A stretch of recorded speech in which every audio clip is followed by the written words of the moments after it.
For this week's bond report, Alvin Chawasema, fixed income trader at Renaissance Capital, joins us live from the trading floor on that end right now. Alvin, thanks so much for joining us today. Let's perhaps start off with an overview of the bond markets, because we've got a key story that's been playing itself out. We're seeing a curve steepness as a result of increasing funding concerns really coming to the fore.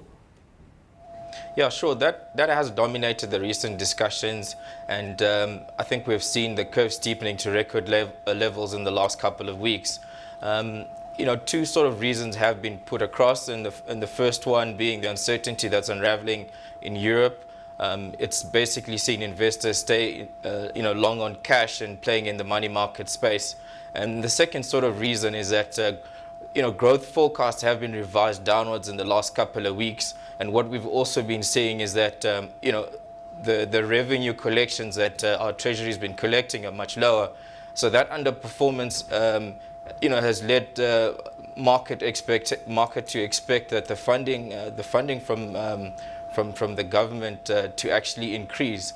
Our forecasts are that the weekly funding should increase from 3.1 billion to 3.4 billion. So, both those reasons seeing the curve steepen as investors look more at the shorter end of the curve, rather than the long end of the curve. Of course, with that being said, we've got all eyes on that medium-term budget come next week. Alvin, what exactly are you anticipating out of that budget announcement by Finance Minister Pravin Gordhan? Yeah, I mean, like I've just said, we're expecting, I think our analyst initially had forecast about 159 billion shortfall in the financial year 2011-2012.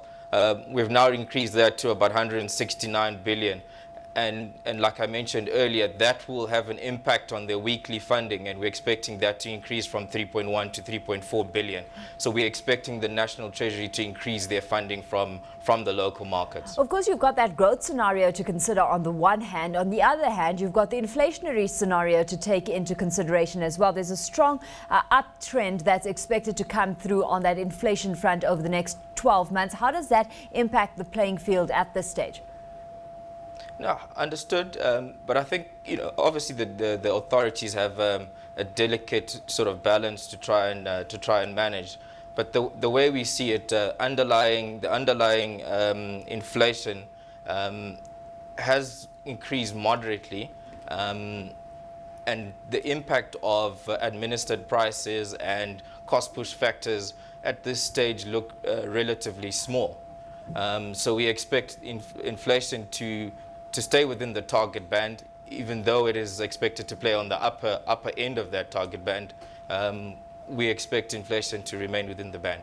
Risks certainly are out there. We've got that MPC meeting coming up in November. What's the market pricing in come that November meeting? Look, our base case view is that rates will remain on hold. And I think it's premised on two main assumptions. And the first one is that we're expecting the rand to recover from the current levels, and secondly, like I mentioned, we're expecting the inflation to remain within the target band. So these two, and also if you look at the data that we saw in the last week, it doesn't really have a material impact on the inflation outlook. So our view is that the rates will remain on hold next month.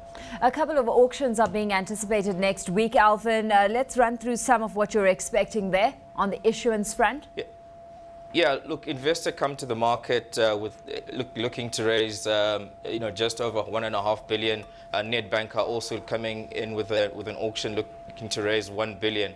The market has been starved of corporate or credit issuance, so this will be welcomed by the market.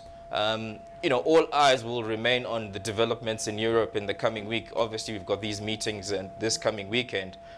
Those will obviously have a material impact in events going forward, and also a material impact on the auctions.